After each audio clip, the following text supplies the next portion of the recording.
Kunnamkulam Chaitanya special സ്കൂളിന്റെ 45ാമത് വാർഷികാഘോഷമായ സുമാനസം 2026 വിവിധ പരിപാടികളോടെ നടന്നു. ബാലസഹായ സമിതി പ്രസിഡന്റ് അജിത് എം ചീരൻ അധ്യക്ഷത വഹിച്ച ചടങ്ങിൽ ബാലസഹായ സമിതി രക്ഷാധികാരി ഡോക്ടർ ഗീവർഗീസ് മാർ യൂലിയോസ് മെത്രാപ്പോലീത്ത അനുഗ്രഹ പ്രഭാഷണം നടത്തി. School principal N J Lissy വാർഷിക റിപ്പോർട്ട് അവതരിപ്പിച്ചു. Puducherry Aruvi rehabilitation centre director father Varghese Palathingal വാർഷികാഘോഷം ഉദ്ഘാടനം ചെയ്തു.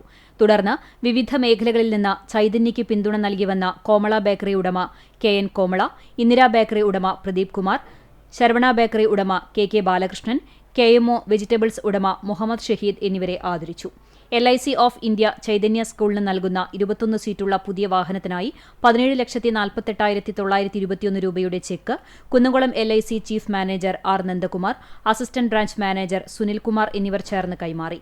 Doctor Taj Paul, lion CA, Vimal Venu, സാമൂഹ്യ പ്രവർത്തക Salomi Jacob, Fazaluddin, Kamaruddin, Gilbert Paramel, M Ramdas എന്നിവർ സംസാരിച്ചു.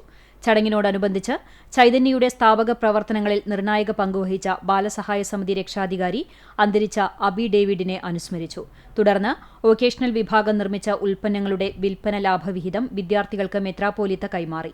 ചടങ്ങുകൾക്ക് ശേഷം വിദ്യാർത്ഥികളുടെ കലാപരിപാടികൾ, കലാഭവൻ ബാദുഷിയും സംഘവും അവതരിപ്പിച്ച കോമഡി ഉത്സവം, സാക്സോഫോൺ നാഷണൽ അവാർഡ് ജേതാവ് കിഷോർ കുമാർ അന്തിക്കാട് അവതരിപ്പിച്ച സംഗീത പരിപാടിയും ഉണ്ടായി. ബാലസഹായ സമിതി ട്രഷറർ രാംദാസ് നന്ദി പറഞ്ഞു.